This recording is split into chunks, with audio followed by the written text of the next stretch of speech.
며칠 전에 한 집사님께서 글을 보내주셨는데 제가 읽어보니까 참 마음에 와닿아서 잠깐 소개를 하고자 합니다. 격언 가운데는 이런 말이 있다고 합니다. 빨리 가려면 혼자 가고 멀리 가려면 함께 가라. 여러분 들어보셨습니까? 그런데 이 말은 아프리카 격언에서 유래되었다고 합니다. 아프리카에 루오족이라고 불리는 이들이 있는데 이 사람들의 격언 가운데 이런 말이 있다고 합니다. 청년은 혼자서 가면 빨리 달리고 노인과 함께하면 천천히 가지만 그러나 청년과 노인이 함께 가면 멀리 갑니다. 라는 말이 있다고 합니다. 청년이 혼자 달리면 얼마나 빨리 달릴 수가 있겠습니까? 그러나 노인과 함께 가면 속도는 느려도 먼 길을 갈 수가 있다는 것입니다. 좋은 파트너가 얼마나 중요한지를 보여주는 말입니다. 오늘은 우리가 전세대 예배를 함께 드립니다. 전세대 예배는 어린아이부터 시작해서 청소년, 청년, 그리고 중장년, 손자, 손녀부터 시작해서 할머니, 할아버지까지 다 함께 모여서 예배를 드립니다. 한편으로 보면 너무나 어울리지 않는 모임처럼 보일 수도 있지만 그러나 또 다른 한편으로 보면 가장 아름다운 파트너들이 모인 모임이기도 합니다. 얼마 전에 어느 권사님 말씀을 들은 적이 있는데 손자, 손녀가 틈만 나면은 할머니에게 전화로 상담을 한다고 하는 이야기를 들은 적이 있습니다.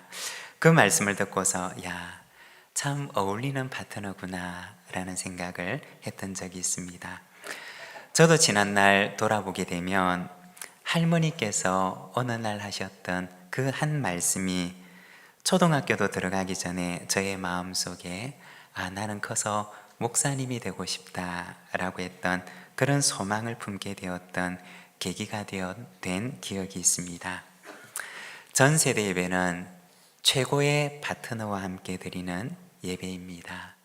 여러분, 우리 옆에 있는 분들과 함께 이렇게 한번 인사를 나누어 보겠습니다. 최고의 파트너가 되어주셔서 감사합니다. 최고의 파트너가 되어주셔서 감사합니다. 네. 우리 옆에 계신 분들이 우리의 최고의 파트너가 되어서 오늘 이 아름다운 예배를 또 하나님께 드릴 수 있는 줄로 믿습니다. 빨리 가는 것도 중요하지만 함께 가게 되면 먼 길을 갈 수가 있습니다. 함께 먼 길을 갈 수 있는 좋은 신앙의 파트너들이 되시기를 바랍니다. 오늘은 요한계시록 3장 말씀을 통해서 4대 교회 살았다는 이름은 가졌으나 죽은 자로다 라는 제목으로 말씀을 함께 묵상하고자 합니다. 요한계시록에 보면 소아시아에 있는 7교회를 향해서 주님께서 말씀하시는데 오늘 우리가 읽은 이 본문에서는 특별히 4대 교회를 향해서 말씀하십니다. 이 4대라고 하는 도시는 고대 루디아 왕국의 수도가 되었던 도시였습니다. 이 고대 루디아 왕국에 대해서는 우리에게도 조금 알려져 있는 이야기가 있습니다. 그리스 신화에 보면 마이다스의 손이라고 하는 이야기가 있습니다. 여러분 혹시 들어보신 기억이 있으십니까? 마이다스라고 하는 아주 부유한 왕이 있었습니다. 이 왕은 아주 엄청난 부를 소유했지만 그럼에도 불구하고 더 많은 부를 가지고 싶어 했습니다. 그 안에 욕심이 아주 많았던 왕이었습니다. 그러다 어느 날 그는 손으로 만지는 것마다 금으로 변하게 되는 신비한 능력을 얻게 됩니다. 그런데 그것이 당장에는 축복인 줄 알았지만 나중에서야 그것이 축복이 아니라고 하는 사실을 알게 됩니다.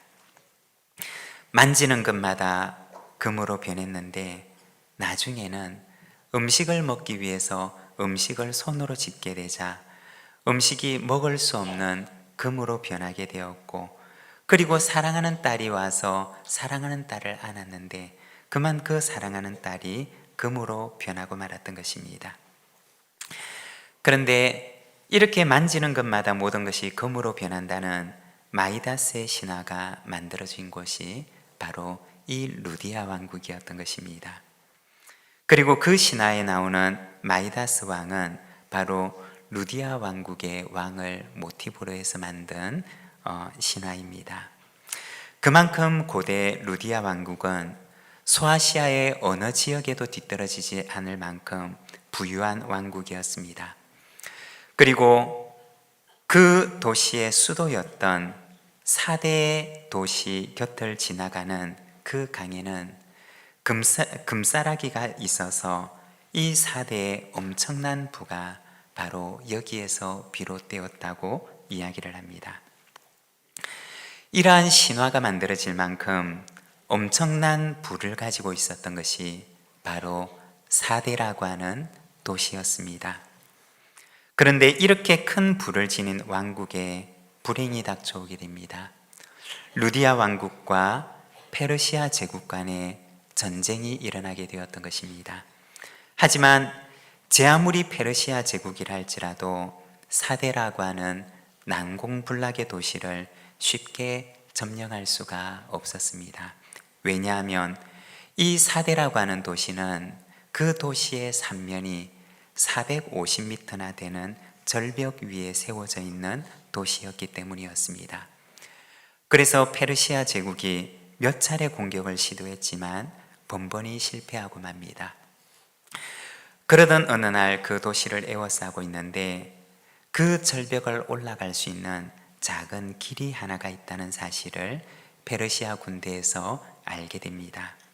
그런데 이곳은 위에서 한두 사람만 지키고 있어도 올라갈 수가 없는 아주 위험한 길이었던 것입니다. 페르시아 군대는 이곳으로 올라가기로 합니다. 어떻게 되었을까요? 경계병이 지키고 있어야 하는 절벽 틈 사이에 있는 작은 길에 설마 하는 마음으로 그곳에는 아무도 없었던 것입니다. 두세 사람만 지키고 있어도 능히 방어할 수 있는 길이었지만 설마 하는 마음을 가지고 경계를 느슨하게 하고 자리를 비웠으며 이것으로 인해서 루디아 왕국이 멸망하게 되었던 것입니다. 사대라고 하는 도시에 얽혀있는 가슴 아픈 교훈이 담겨있는 역사입니다. 이러한 도시에 있는 사대 교회도 역시 그와 마찬가지 모습을 보이고 있었던 것입니다. 이러한 사대 교회를 향해서 주님께서 두 가지의 말씀을 권면하시는데 오늘 이 두 가지 말씀을 함께 우리가 귀 기울여서 듣기를 원합니다. 먼저 첫 번째는 기본으로 돌아가라고 하는 것입니다. 우리 같이 한번 해보겠습니다. 시작. 기본으로 돌아가라. 네, 그렇습니다. 기본으로 돌아가라. 1절에서 3절 말씀을 조금 쉽게 번역된 우리말 성경 번역으로 우리가 같이 한번 읽어보겠습니다. 함께 읽겠습니다. 너는 사대 교회 사자에게 이렇게 쓰라. 하나님의 7 영과 7 별을 가지신 이가 이렇게 말씀하신다. 내가 내 행위들을 알고 있으니 너는 살아있다는 이름은 가지고 있으나 실은 죽어 있구나. 너는 깨어서 죽어가는 남은 것을 굳건히 하여라. 나는 내 행위들이 하나님 앞에 온전케 된 것을 찾지 못했다. 그러므로 너는 어떻게 받고 들었는지 기억해 순종하고 회개하여라. 내가 깨어있지 않으면 내가 도둑같이 올 것이니 내가 어느 때 내게 올지 내가 결코 알지 못할 것이다. 아멘. 언젠가 한 운동선수의 이야기를 들은 적이 있습니다. 2002년 우리나라 월드컵 4강 신화를 이루원이었던 사람 가운데 한 사람인데, 신앙으로 젊은이들에게 많은 도전을 주는 사람입니다. 이영표 선수인데 우리 사진을 한번 보여주시죠. 네, 혹시 아는 분이 계십니까? 네, 가운데 사람과 자리를 바꿔야 되는데 네, 언젠가 이분의 간증을 제가 들은 적이 있습니다. 운동선수에게 제일 중요한 것이 있는데 그것은 바로 기본기라고 합니다. 이분은 어렸을 적에 기본기를 위해서 많이 했던 운동이 있었는데 바로 줄넘기였습니다. 줄넘기를 얼마나 많이 했던지 줄넘기 했던 그 줄이 몇 번이나 끊어질 정도로 그렇게 줄넘기를 했다고 합니다. 축구하고 줄넘기하고 무슨 상관이 있습니까? 라고 얘기를 할 수도 있겠지만, 그러나 현대 축구에서 가장 중요한 것은 경기가 이루어지는 90분 동안 쉬지 않고 뛸 수 있는 체력이라고 합니다.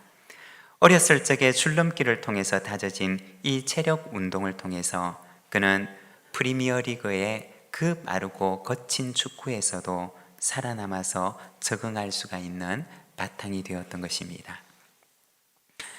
여러분, 그렇다면 성을 지키는 경계병에게 가장 중요한 기본기는 무엇일까요? 그것은 적의 동태를 살피면서 자기가 맡고 있는 그 위험 구역에, 그 구역에 위험 요인이 있는지 없는지를 살피는 일일 것입니다. 그런데 루디아 왕국의 패망을 가져왔던 사대라고 하는 도시의 경계를 맡은 그날의 경계병은 바로 여기에서 실패하고 말았던 것입니다. 그런데 그 결과는, 이 작은 실패의 결과는 그 한두 사람의 징계를 받는 것으로 끝이 나는 것이 아니라 루디아 왕국과 그 4대 도시 전체의 멸망이라고 하는 결과를 가지고 왔던 것입니다. 2절에 보면 너는 깨어서 죽어가는 남은 것을 굳건히 하여라 그 말씀을 하는데, 여기에 나오는 너는 깨어서 라고 하는 이 말이 바로 4대의 역사 속에 숨겨져 있는 이러한 배경 속에서 나온 말씀입니다. 여러분, 성을 지키는 경계병과 같이 우리 신앙생활에 있어서도 눈을 크게 뜨고 우리의 영혼을 한순간에 무너뜨릴 수 있는 위험 요인들이 무엇이 있는지 우리는 잘 살펴보아야 할 것입니다. 베드로전서 5장 말씀 8절 말씀에 보면 이렇게 말씀을 합니다. 정신을 차리고 깨어 있으십시오. 여러분의 원수 마귀는 우는 사자처럼 두루다니며 삼킬 사람을 찾습니다. 이 베드로 전서에 보면 마귀를 울부짖고 있는 사자에 비유를 합니다. 굶주려서 울부짖으며 먹잇감을 찾고 있는 그 사자에 비유를 하고 있는 것입니다. 그런데 이 사자와 같은 맹수도 언제 상대방을 공격하느냐? 상대방이 그 맹수의 눈을 뚜렷하게 바라보며 경계하고 있고 그 맹수의 눈을 응시하고 있을 때에는 공격을 하지 못한다고 합니다. 그런데 경계를 허물고 다른 곳을 쳐다보거나 혹은 등을 보이는 그 순간에 그 맹수는 그 상대방을 공격한다고 합니다. 우리 주변에는 우리의 영혼을 무너뜨리려고 하는 위험 요인들이 참 많이 있습니다. 여러분, 그럴 때 우리 영혼의 눈을 크게 뜨고 경계에 성공하는 자가 되시기를 바랍니다. 사탄이 함부로 그 사람의 영혼을 넘어뜨리지를 못할 것입니다. 그리고 3절에 보면 회개하라고 말씀을 합니다. 이 회개하다라고 하는 말은 다른 말로 하게 되면 처음으로 돌아가라고 하는 말입니다. 그러면 이 처음이라고 하는 것은 언제를, 무엇을 말하는 것이냐? 바로 하나님께서 말씀하셨던 그 처음의 말씀으로 돌아가라고 하는 의미입니다. 우리가 성경에 보면, 그리고 역사에 보면 신앙개혁 운동이 일어났던 적이 있었습니다. 성경 속에 요시야 시대에도 신앙개혁 운동이 일어나고, 히스기야 시대에도 신앙개혁 운동이 일어나고, 에스라 시대에도 신앙개혁 운동이 일어납니다. 그리고 우리 역사 가운데는 마틴 루터 시대, 그리고 칼빈과 같은 시대에 종교개혁 운동이 일어나게 됩니다. 그러나 이러한 모든 신앙개혁 운동은 바로 성경으로, 말씀으로, 하나님께서 말씀하셨던 그 처음의 정신으로, 그리고 기본으로 돌아가자고 하는 운동이었습니다. 여러분, 기본으로 돌아갑시다. 성경을 배우고, 성경을 알고, 성경의 말씀을 따라 살아가고자 하는 그 기본으로 돌아갑시다. 바로 그곳에 이 나라와 이 민족과 교회와 우리의 인생에 희망이 있는 줄로 믿습니다. 그리고 두 번째는 희망의 소수가 되라고 하는 것입니다. 우리 같이 한번 해보겠습니다. 시작. 희망의 소수가 되라. 4절 말씀을 우리가 같이 한번 읽겠습니다. 그러나 사대에 옷들을 더럽히지 않은 몇몇 사람들이 있다. 그들은 흰옷을 입고 나와 함께 다닐 것이니 그들이 그럴 만한 자격이 있기 때문이다.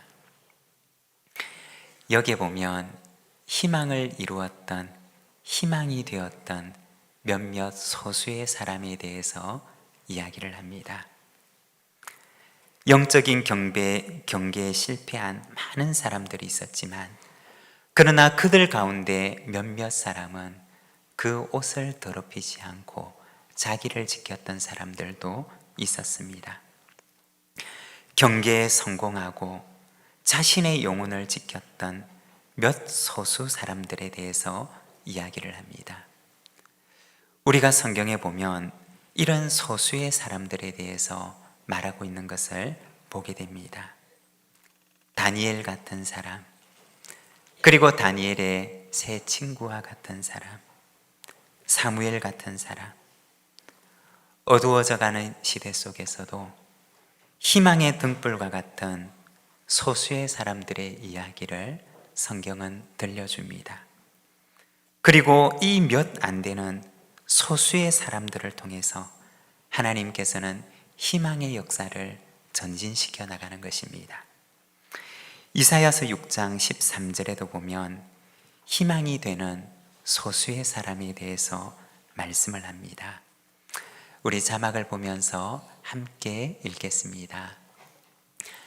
만약 사람의 10분의 1이 그 땅에 남아 회개할지라도 그들마저 밤나무와 상수리 나무처럼 불에 타게 될 것이다. 그러나 그 나무들이 쓰러질 때 그루터기는 남아 있듯이 거룩한 씨가 남아서 그 땅에 거루터기가 될 것이다.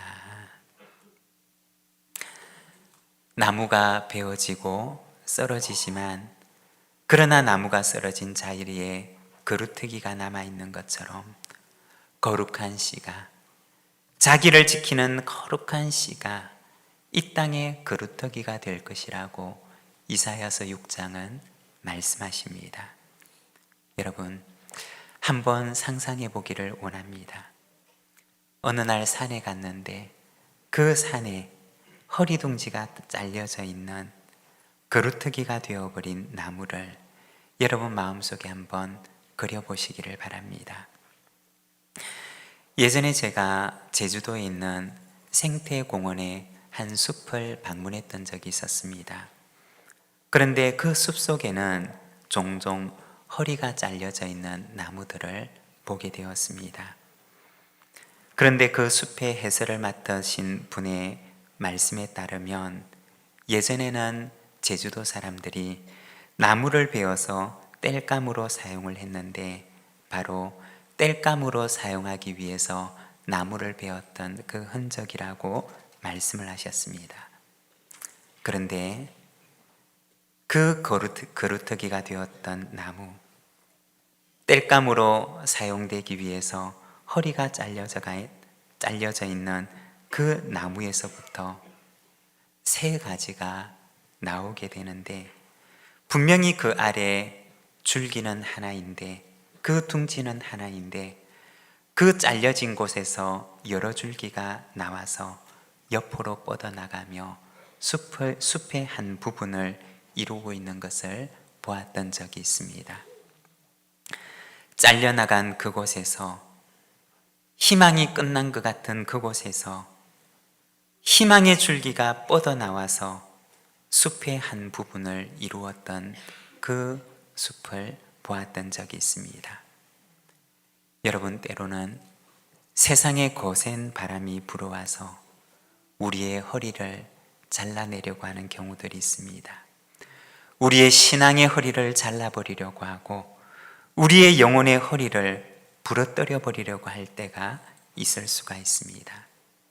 그러나 여러분, 하나님께서는 바로 그곳에서 희망의 역사를 다시 시작하신다는 것입니다. 잘려나간 그 허리 둥지에서, 부러뜨려진 그 허리 둥지에서 하나님께서는 희망의 역사를 시작하시는 것입니다. 그리고 그들이 장차 숲을 이루게 될 거룩한 씨앗이 될 사람으로 만드십니다. 여러분, 세상 속에서 세상에 물들지 않은 거룩한 씨앗이 되시기를 바랍니다.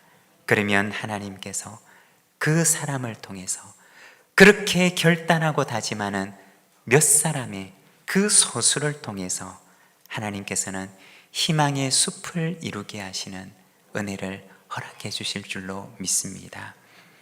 오늘 우리는 유례없이 풍족한 시대를 살아가고 있습니다. 이러한 시대 속에 살아가는 한국교회를 향하여 주님께서는 말씀하십니다. 기본으로 돌아가라. 희망의 소수가 되라. 내가 그 이름을 생명책에서 지우지 아니하리라고 하십니다. 여러분, 이 시간에는 우리가 함께 기도하기를 원합니다. 하나님께서는 오늘 우리에게 기본으로 돌아가라고 말씀하십니다. 성경을 읽고자 하고 성경을 배우고자 하고 성경의 말씀에 순종하고자 하는 그 기본으로 돌아가라고 말씀하십니다. 그리고 그곳에 새로운 역사가 시작될 것입니다. 하나님의 역사는 많은 다수에게서 시작되지 않습니다. 소수라 할지라도 하나님의 말씀에 헌신하고 세상으로부터 자기를 더럽히지 않고 지키고자 하는 그 몇몇 사람에 의해서 하나님께서는 희망의 역사를 시작하십니다. 잘려나간 둥지 같을지라도 그 거루터기에서 하나님께서는 새 가지가 돋아나게 하십니다. 여러분, 다시 시작합시다. 하나님께서 우리를 통해 새 일을 시작하실 것입니다. 우리는 거루터기가 되고 우리 자녀들은 잠차 숲을 이룰 거룩한 씨앗이 될 것입니다. 우리 시간 함께 그 하나님의 희망의 미래를 향하여 숲을 이루게 될 그 하나님의 비전을 바라보면서 오늘 우리 자신을 더럽히지 않고 하나님 앞에 나를 지키는 그 소수로 살아가게 하옵소서. 우리 시간 같이 한번 기도하며 하나님 앞에 나가겠습니다.